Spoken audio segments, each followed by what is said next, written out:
Hello, a very good evening. It's 5:04. You're listening to Ian Dale at Drive on LBC. Well, when we invited Brandon Lewis in to come and take your calls, we didn't quite know what was going to happen today.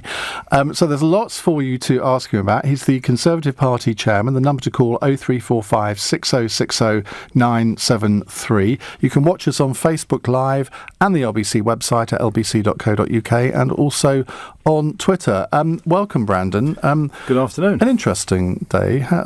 Interesting 24 hours for you, I guess. Well, yes. I mean, people say a week is a long time in politics. I think we've seen that 24 hours can be quite a long time in politics with 3 new appointments today. And good, I have to say, the Prime Minister's made, I think, good appointments in all 3 good people. Well, it would be a news story if you said she didn't, really, wouldn't it? I'm pretty sure I'm slightly biased, but they are. And also, they're good friends, good colleagues, and I think everybody will be pleased and to see James Brokenshire back in the front line. So, which is it? Is Amber Rudd a liar or just incompetent? Well, I don't think either is an entirely fair description. Like Amber herself said on Friday and clearly in her letter last night that she felt that what she said to the Select Committee last week was open to interpretation, that she had misled and that wasn't acceptable. And she has resigned. I think she's shown great dignity in the way she sounded things. I'm very biased. I've worked with Amber. She's both as a colleague, because we both share coastal constituencies, as candidates and as MPs, and obviously in the Home Office last year when I was the Policing Minister before being the Immigration Minister.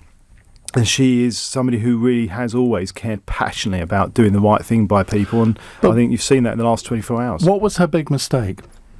Well, I think actually my reading of it, as I outlined in an interview I did yesterday, was when I think, and I can only tell you what I think, is that when she was speaking to the Select Committee last week, had her mind focused on this issue that had come up earlier in that day, I think, from memory, about the way that the Immigration Enforcement Agency had its own internal targets that she was not aware of, didn't know that they had. But how could she not be aware of it? Well, because those targets have been there for a long time. She must have gone to immigration centres around the country where apparently there were loads of posters about them. How could a Home Secretary not be aware? Well, there's 2 different things, and I think this is what I was just going to clarify. As I outlined yesterday, I think Amber was aware of Amber herself had written to the Prime Minister, as in the public domain, and she said herself about wanting to see a 10% increase in returns, and I was very focused when I was the Immigration Minister on working on returns, both voluntary returns and particularly enforced returns for foreign national offenders. That's the criminals that we want to remove from the country. I think that is absolutely the right thing to do. That's quite different to the internal KPIs, effectively, that the Immigration Enforcement Agency were using. And actually, Amber herself had said last week when she found out about them that she didn't want them to continue. Obviously, we'll have to wait and see, give the new Home Secretary time to take his view. They were actual targets. Each region of the country had a number of people that they were expected to deport in a particular year. That's a target. It's not a KPI. Well, as I say, key performance indicator for the uninitiated. What was interesting was actually on my way over here to do the show, I happened to notice on one outlet there's a notice has gone out from, I think, a report from the comments by the Director General himself, who was outlining around the issues of how they internally manage these things, whether they call them targets or KPIs, I think is to an extent interchangeable. But the Home Secretary had said on Wednesday she wasn't aware of those. I think people were assuming she was talking about the overall targets, which I think is unfortunate. And she's outlined, having looked at the details behind it, that she felt she should have known about it, and that's why she took the decision she did last night. The fact of the matter is, though, that all of this goes back to the previous Home Secretary, Theresa May, doesn't it? And Amber Rudd has acted as a bit of a human shield for her. She's not there anymore. The Windrush saga started under Theresa May with that amendment in 2014. The hostile environment policy started under Theresa May. And do you not fear that now the Labour Party are going to go after Theresa May because it is in effect her fault? Well, there's a number of things in what you just said, Ian, that I fundamentally disagree with. So if you bear with me, let me just explain them. I think taking them in reverse order, effectively. The first one I would make is I think you'll find, if you look back, that the hostile environment was brought in by the Labour Party. In fact, Liam Byrne himself in 2007 or 2008 was talking about it. Burnished by Theresa and May. they brought in the They didn't have any of the vans going around London. They brought in the requirement for people to be able to evidence around work. But I have to say, as I was the immigration minister in the latter part of last year, I was always very clear that I think it's absolutely right. And this is the other part where I disagree with you, actually. I think it is absolutely right that we differentiate between two different things. The compliant environment is important, and Sajid Javid, the new Home Secretary himself, has been talking about the compliant environment, I think, in the last few minutes, looking at the screens here. It is absolutely right that the government is working to, and we differentiate between the two different things. The issue around the Home Secretary, the previous Home Secretary, Amber Rudd's evidence last week around what she did or didn't know about figures is quite separate to what is correct, which is the government should be working to remove people who are in this country illegally. And there's two reasons for that. There can be people in this country illegally who are criminals, and it's right that we remove them rather than staying here at the taxpayer's expense, and we do what we can to remove them to their country of origin. Sometimes we can't always do that because of the decisions made by the courts.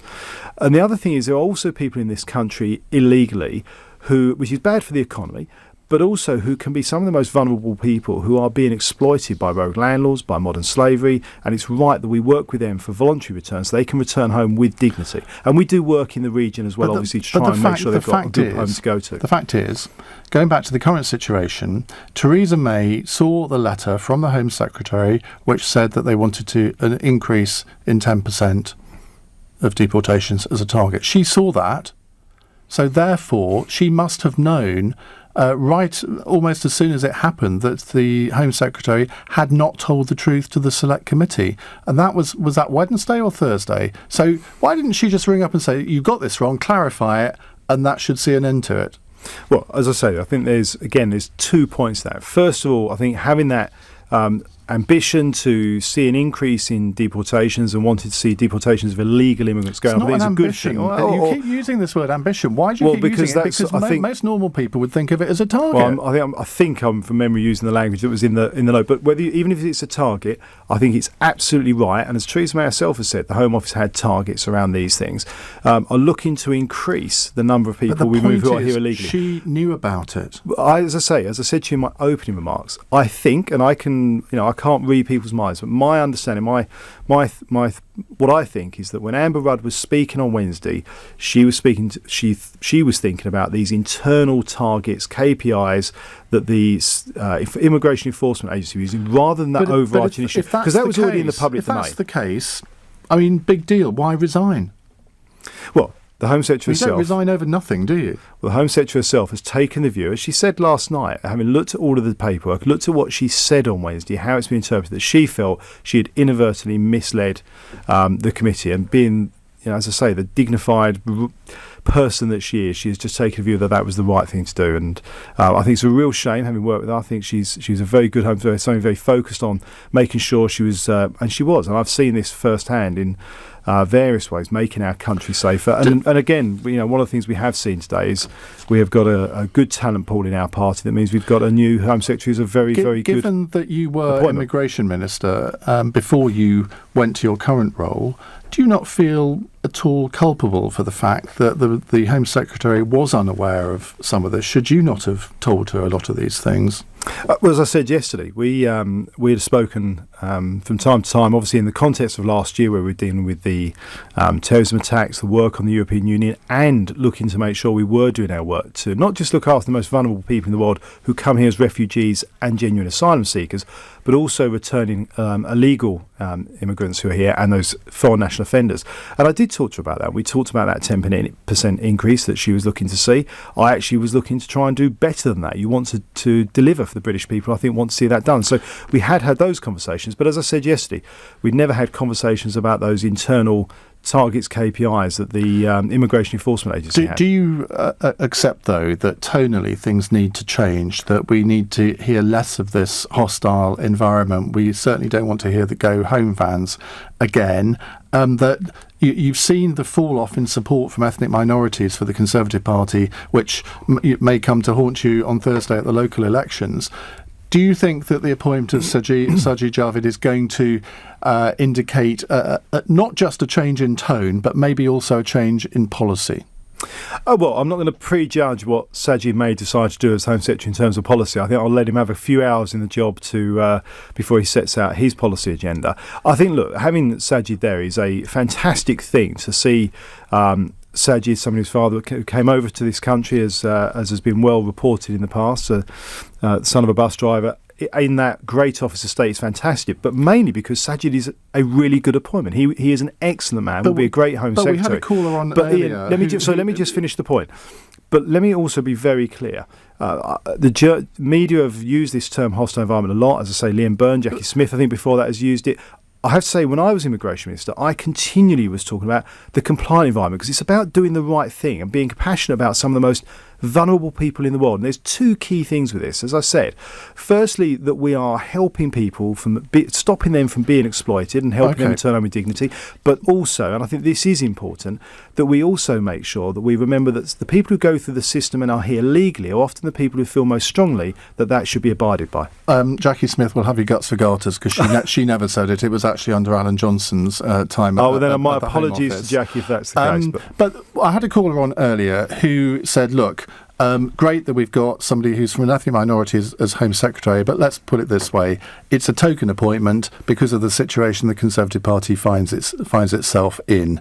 Now, is there anything to that? I mean, it's quite convenient, isn't it? I would entirely refute that. When you look at Sajid, Sajid is somebody who's got a huge amount of experience of PPS to the Chancellor. He was in the Treasury, he was at DCMS, Bays, now obviously the Community Local Government and Housing Department. He's got a huge amount, one of the most experienced people round that cabinet table. Huge talent, a great brain, a great thinker, and I think he'll be an excellent Home Secretary. And I would hope your caller will be able to look over the next few weeks and months in his time in the office and will register and realise that Sajid is a good appointment because of what he will do with that job. Well, lots of calls coming in. Brandon's going to be here until 5:45, so lots of time to get your calls through to him. 0345 6060 973. Kevin says, Ian, what on earth is someone like Brandon Lewis doing in the Conservative Party? Doesn't he realise how the party has treated people like him and his social class and continues to do so? Well, that's one to grapple with in a moment. You're listening to LBC. I'm Ian Dale. It's 16 minutes past 5. And Thomas Watts has the LBC News headlines. Tory party chairman Brandon Lewis has told Ian Amber Rudd is neither a liar nor incompetent after her resignation last night. A man's died after being swept off a harbour wall in Ramsgate in Kent. The government has suffered a 7th defeat in the Lords over flagship Brexit legislation. The LBC Travel News is next. This is the sound of someone with a million things to do waiting in. Your time is precious. We're with you. So our engineers call ahead to let you know when they're on their way. When you're with British Gas, we're with you. 95% of engineers call ahead. J. Louise Knight has the LBC Travel News. Thanks, Ian. And a really busy afternoon for the M25. The bad weather and all the surface water due to the rain not helping things. Delays of an hour anti-clockwise towards the Dartford tunnels. There was an accident, but it has been moved. Clockwise, 2 lanes are shut with an accident before London Coney at 22. That's causing queues back towards the M1. Once you get past that, 1 lane is shut near South Mims at 23 for barrier repairs. Anti-clockwise on the Surrey stretch, a car's broken down before Leatherhead at junction 9. That's causing delays. On the tube, no central line, Debden to Epping, and because of the bad weather earlier, southeastern and southern are warning of possible disruptions, and there are still some delays to flights to and from London City airports. LBC Travel, I'm J. Louise Knight. Nick Ferrari at breakfast every weekday morning from 7, only on LBC. Ring Rees-Mogg with Conservative MP for North East Somerset, Jacob Rees-Mogg. Can I link you with the role of the Arsenal manager or the Home Secretary? I think both are equally unlikely. Marina's in Kensington. Do you think she was the human shield for Theresa May? I think it's a great shame that Amber Rudd has resigned. The point of the hostile environment was to make it difficult for illegal immigrants, not for legal ones, and it was very badly applied. But that predates Mrs May even, and certainly predates Amber Rudd. Nick Ferrari at breakfast. With The Times. Be not just informed, but well informed. The real reason Sleeping Beauty fell asleep was because it was taking so long for the palace to sell, and the handsome prince needed the proceeds to buy their new home with no time to dwell. I know who can help. Property Rescue. I'll contact them straight away. So he spoke to their friendly team who took care of every detail. They bought the palace direct with no legal fees to pay. Fast forward to living happily ever after. visit propertyrescue.co.uk. Property Rescue. Fast forward to sold. All hybrids are designed to be more efficient, but at Kia, our hybrid range is also stylish, practical, and comes with an electrifying £1,000 saving when you test drive a Niro or a plug-in Optima. And like all our cars, our hybrids come with Kia's 7-year warranty. So, whether you're looking for a compact SUV, a saloon, or a sports wagon, take the Kia Hybrid Challenge and book your test drive today. Visit your local Kia dealer or search Kia Eco online. 7-year, 100,000-mile warranty. Terms and exclusions apply. John, got any good people for the IT job yet? Well, the good news is they are out there. Yes, but have you found them? I'm still very much at a first selection sort of... Great. So how many have you got? Oh, quite a few. I mean, Rome wasn't built in a day. Please stop. Being clear is how we do things at Hiring Hub, an award-winning company that connects employers with top-rated specialist recruitment agencies. On average, we fill jobs in just 20 days. So don't waste any more time. Get your vacancy filled at hiringhub.com. Hiring Hub. Say what you want, get what you want. So, tell us your name and what you do. My name's Clive and I'm a hermit crab. Clive's the name, moving home is the game. And as a hermit crab, do you like finding new places to live? Oh yeah, before Zoopla, it used to do my shelling. And it's better now? Oh, with Zoopla, finding a new place is easy. And they help manage your move too. From comparing mortgages to checking removals. They even help find broadband and telly packages. I never miss an episode of Celebrity Crab Island. Well, that's certainly something to be proud of. Find and move with Zoopla. Smarter about property. Ian Dale at Drive on LBC. 5:20 here on LBC. We have the Conservative Party Chairman Brandon Lewis with us. 0345 6060 973 if you'd like to put a question to him. It's the local elections on Thursday in large parts of the country, not everywhere in the country, but certainly in London, all the metropolitan centres, many district councils as well, not in Scotland though, I believe, or in Wales. 0345 6060 973 is the number to call. Tony is in Woodford. Hello, Tony. Good afternoon. Good afternoon, Mr. Lewis. Good afternoon, Tony. Come straight to the point. I've got two questions. The first one is, if Amber Rudd did not lie or did not mislead or was not incompetent, why did she resign? That's the first question. The second question is, Theresa May has become very, very toxic. For the survival of the Tory party, surely now it's time to get rid of her, because it's one disaster after another. You come across as a very uncaring, incompassionate party that's looking the other way when it comes to black people and ordinary working people. Isn't it time now that Theresa May should go? Nice for anyone to start with. Well, it's a... Tony obviously has a clear question. First of all, in terms of Amber, look, the reality is Amber took a decision herself last night to resign. She outlined in that resignation why she resigned. I said last night actually on Twitter, and I'm quite happy to repeat it now, having worked with Amber, I was really sad to see her resign. I think she was a good Home Secretary. You've said that 3 times now. We don't need to repeat it again. As I say, so she outlined in her resignation why she resigned. In terms of the Prime Minister, Tony, look, I dispute what you were saying. This is somebody who, on the steps of Downing Street, when she first took the job, was very clear about her desire to want to see a fairer country where you get on because of your abilities. She's the person who brought in the audit to look at how people of all diverse backgrounds are treated. That was a very brave thing to do, and she's doing that, and the government is taking that forward. And she is somebody who's very, very focused on making sure we do the right thing by people. But why is it that your support among black and ethnic minorities has fallen so dramatically? Well, I think there's a range of things that go on when you look at polling, and I thought over the last couple of years we should have probably all learnt to be a little bit more suspicious about what comes out of polling. What I see as a party, when I'm going around the country over the last few weeks and even just over the last few days of last week, is a very diverse party with people from all sorts of backgrounds, both in terms of ethnic diversity and their general backgrounds and age, and I think that's a good thing, and our party is growing, and I think I'm starting to see that benefit on the streets with the campaigning work I've seen over the last few weeks. Tony, I suspect you haven't got the answer you wanted. Quick final word from you. Well, Ian, I just think the Tory party are imploding, and unless Theresa May is replaced, that's it. They're finished. OK, thank you very much. Let's go to Julia, who's in Herne Hill. Julia, what would you like to say? Oh, hello. Good afternoon, Mr. Lewis. I'd like to ask you why you think that Amber Rudd was doing the right thing when her seat was a Brexit seat. She's got the largest onshore fishing fleet in the country, so she had her fishermen to think about. She had a remaining stance within the EU.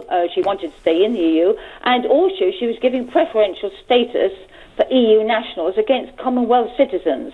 So not only is she annoying her own fishermen in her own seat, she's also annoying Commonwealth citizens in this country. So how you can say she's doing the right thing, I really don't know. Possibly because Brandon Lewis represents one of the most Eurosceptic seats in the country and also voted Remain, didn't you? I did, yes, as I think I was quite open about last time I was on your show, Ian. Look, first of all, in terms of fishing, Amber herself has actually been quite open about wanting to make sure we get a good deal and we get the right deal for fishermen as we leave the EU, and that's obviously part of the ongoing work. I would say, in terms of EU citizens, I think it was absolutely right that the Prime Minister and Amber and David Davis negotiated a deal over EU citizens' rights for 3.5 million EU citizens here. But they don't trust that deal now, do they? Because what they think is, well, it's happened to the Windrush children, it could happen to us. Well, actually, I disagree with you on that, and I think there's a very, very clear... Well, you don't need to disagree with me, because I have the evidence every day when people ring in and tell me that's what they think. But there is a difference. One of the problem for the Windrush generation was that there's that issue, as we've seen for 1971, 1973, was that people didn't have that documentation. The difference with the EU citizens, obviously going forward, the Windrush citizens, because the Home Office is sorting this out, but for the EU citizens is they will go through this process, which I've outlined before, will be rather like if anybody who's listening has done this, reapplying for that renewal of your driving licence, a very short, sharp and easy and quick online system, so they have that evidence that is in the system and done. So that's the big difference. Don't forget, the Windrush generation are British citizens and have the right to be here. What about the children of EU nationals who in 30 years' time might have lost all that documentation? Well, because it goes into that system, they will have that both online and they'll have that hard copy to show, because they have had that settled status, that they have the right to be here. So it is quite different to the challenge and the problem the Windrush generation had, and it's why the Home Office is now working through to make sure the Windrush generation all have that. Until the deal is done, all of their rights are up in the air. Wouldn't it have been a better idea in retrospect for, on day one of Theresa May's premiership, she had just said, your rights are guaranteed, you're going to get all your papers, you will stay here, rather than use them as a bargaining chip? Well, actually, I think it's unfair to use that terminology. I think the Prime Minister was very clear at the beginning that she wanted to protect their rights, but also, and it was quite right, and it continues to be right, we also have to protect the rights of British citizens, and there is over 1 million British citizens living and working in Europe, and we needed to make sure we secured their rights as well. Julia? Well, I'm not at all satisfied. I'm a lifelong Tory, and I tell you one thing, my husband and I will not be voting at the local elections. I think the politicians need to be taught a lesson myself. I don't think they're listening to the people, and I think it's quite disgraceful that they voted for Article 50 almost to a man, and now they're playing this disgusting game of smoke and mirrors, and I'm absolutely appalled. And until you bring in proportional representation and get rid of the House of Lords, frankly, I think it's a waste of time even bothering to go down to the polling station. Look, I'm not quite sure how to answer that, Julia, but I understand your frustration. The reality is the Prime Minister has actually been very, very clear on this. We are leaving the European Union. We will leave the European Union this year. We're going to honour that vote in the referendum and make sure that we deliver on that and do it in a way that's good for our country. And I think ultimately that's the right thing to do. Just one of the other points that Julia made there. Do you think Amber Rudd is going to be a thorn in the side of the Prime Minister on the back benches? Because is she going to sit alongside Nicky Morgan and Anna Soubry and possibly also even vote against her in government on the customs union? Well, I think actually Amber Rudd is somebody who, like all of us, people were on both sides of the debate before the referendum from all different political backgrounds. We've come together, and Amber sat in the cabinet, has been entirely united through this process, and I think what we'll see from Amber when she gets on the back benches... You did say that with a straight face. Yeah, I did say it with a straight face. I mean, you've seen the cabinet has managed to work through this process. We got the agreement in December, we got the agreement back in March, and I think we will get a good deal for the United Kingdom, and I think we'll see Amber continuing to contribute. I think she's got a lot more to offer. I think she's an excellent Member of Parliament, and I look forward to hearing what she has to say. Text here from somebody who says, as an EU citizen, I can confirm that now nothing they say or do would make me trust them on it. Sorry, but no. That ought to worry you. As I've said to people from the from Europe and the 3 million group in EU citizens. Look, we've been very clear from the beginning. We wanted to protect their rights. We wanted to make sure we got that settled status organised. But the reality is, for people, you, and you've been anything but clear. The reality is, for some people, it will be when that process actually starts and the settled status scheme goes live and they can start to register. Then they will be able to see what we are doing. Well, I know the Home Office was looking to start those pilot schemes coming through later this year, working with focus groups, including the 3 million. I mean, that's a bit late, isn't it? No, it's not, because don't forget this. We've got the implementation period agreed now, so this isn't until another 18 months after we leave the European Union. And we were very clear about giving people 2 years in which to do this. It becomes legislative once the legislation goes through, but the Home Office was looking to run pilots before that to give people an opportunity to go through that system. Jane in Palmer's Green is going to be next. 0345 6060973. Don't forget, it is the local elections. You can phone on local election issues as well if you like, but we can see which way the calls are going at the moment. You can also watch us on Facebook Live and the LBC website at lbc.co.uk. It's 5:30. Let's get the latest news headlines from Thomas Watts. Conservative Party Chairman Brandon Lewis has told Ian it's right the government continues to tackle illegal migration. Sajid Javid's replaced Amber Rudd as Home Secretary over evidence she gave to MPs following criticism of her handling of the Windrush scandal. The government's been defeated in the House of Lords on key Brexit legislation for a 7th time. Peers have backed a cross-party amendment to strengthen the so-called meaningful vote promised to MPs on the final Brexit deal. A man's died after 3 people were swept off the pier in Ramsgate in Kent this morning. Parts of Britain have had a month's worth of rain, with strong winds causing travel and power disruption. LBC weather: rain slowly moving away from eastern England tonight, then dry with a frost developing elsewhere and in Scotland and Northern Ireland, a low of 3 degrees.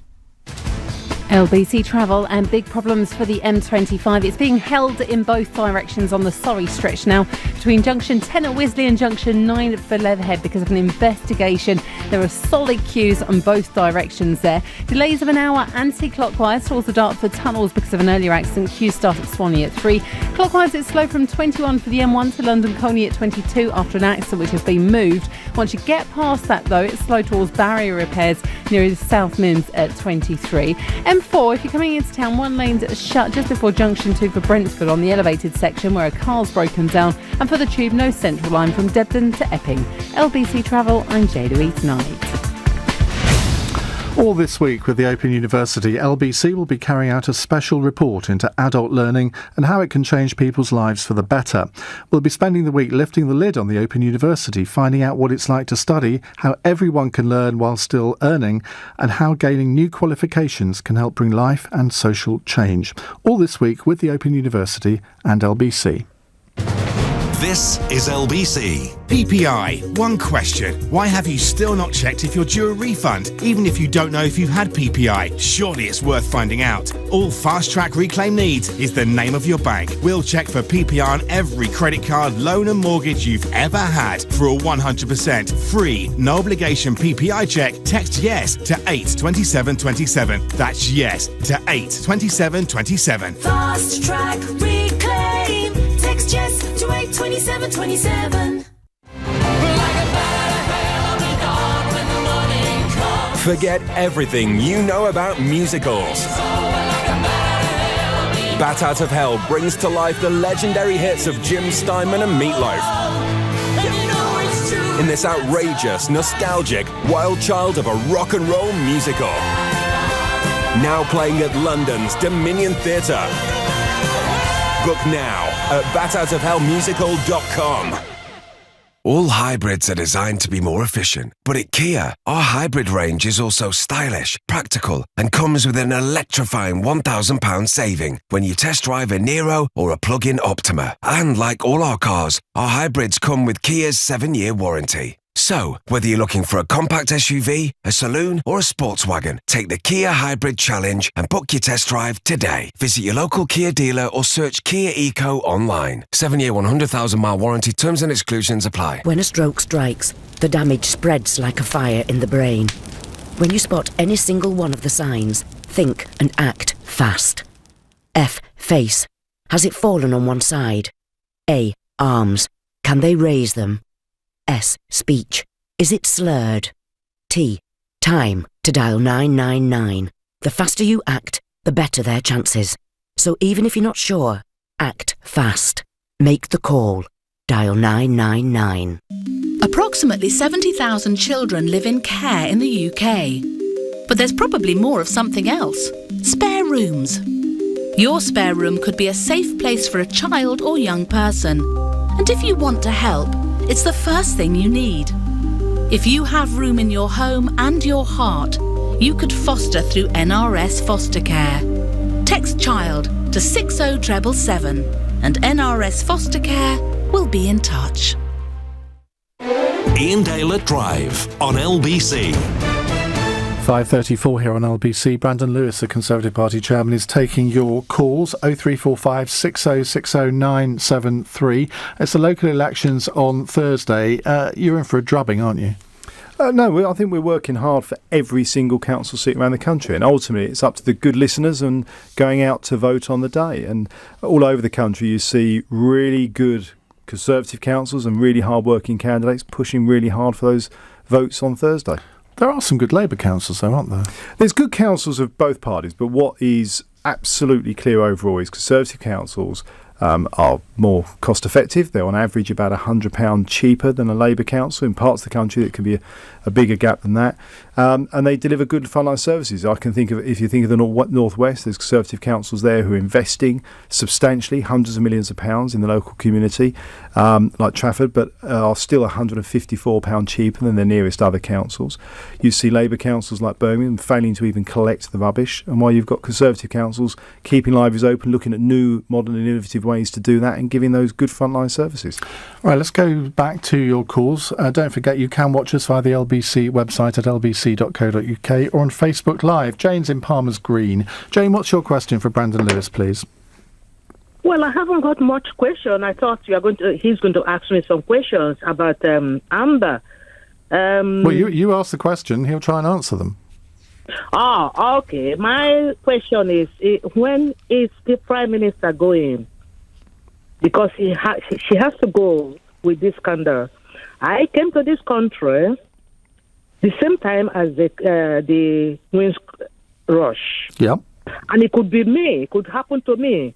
We are the root of this country, doing NHS, washing everything, doing everything. Now, these people who come from Caribbean have used them and dumped them. What are you going to do about them?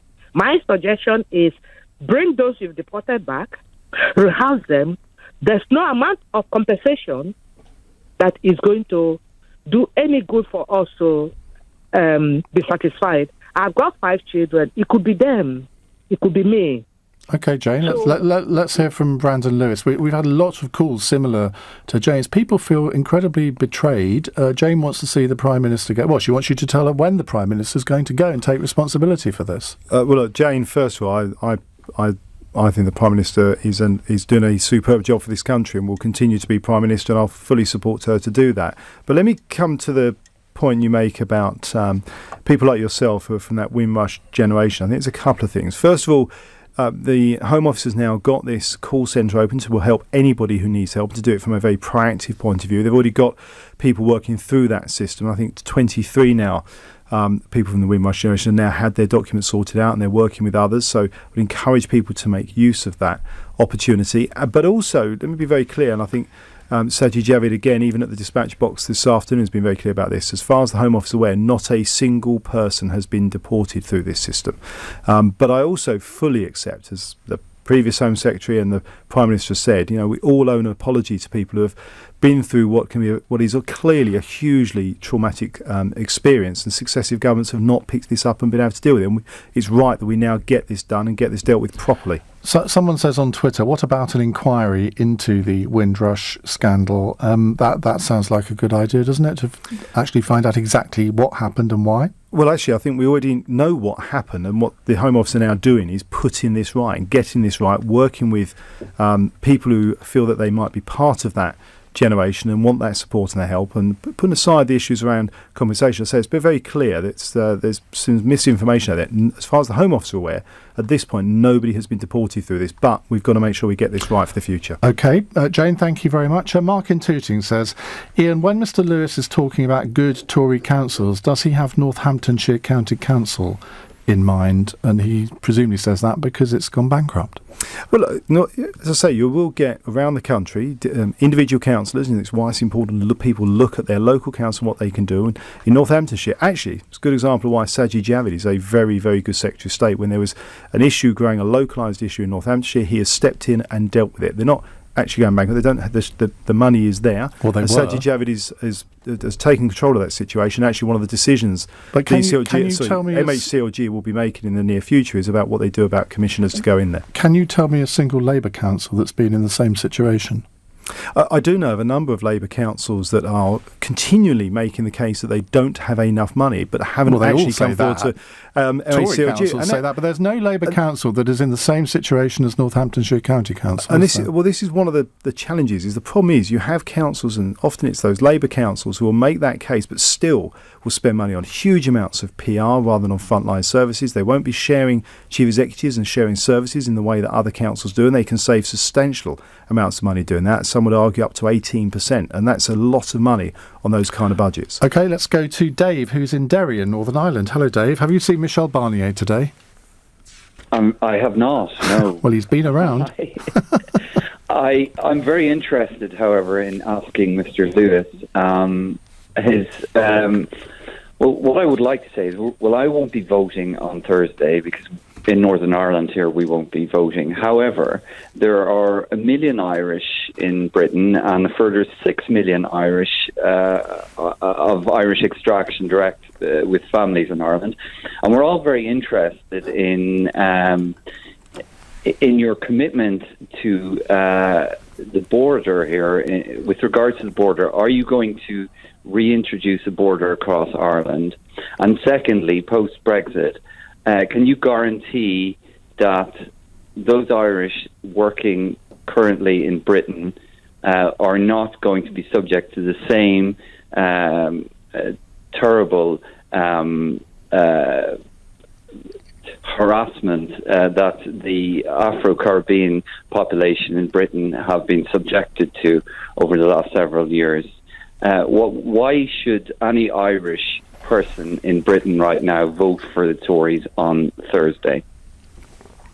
Well, as I said, I would say to people across the country, for whatever background they are, to vote Conservative on Thursday, because they are councils who invest in their local services. They deliver good things, whether it's having the highest rates of recycling. If you take places like South Oxfordshire District Council, it's a Conservative council, is the first in the country to have their children's services rated outstanding. That's Westminster Council. So there's a huge example of that. And as I've said, they're also across the board on average for an average Band D property around £100 a year cheaper than a Labour equivalent. But in terms of Northern Ireland, no return to the border. Yeah, I was going to say, in terms of your question about Northern Ireland, the Prime Minister and the government have been very clear from the very beginning. We do not want, and we will not have, a hard border in Northern Ireland. And I think I'll go a bit further and say I share the Prime Minister's confidence that in the months ahead we've got to work together. And nobody's ever said this would be an easy process. We've got to work together productively to make sure we get the right solution for Ireland, and that we make sure we've got a structure that works for everybody. And both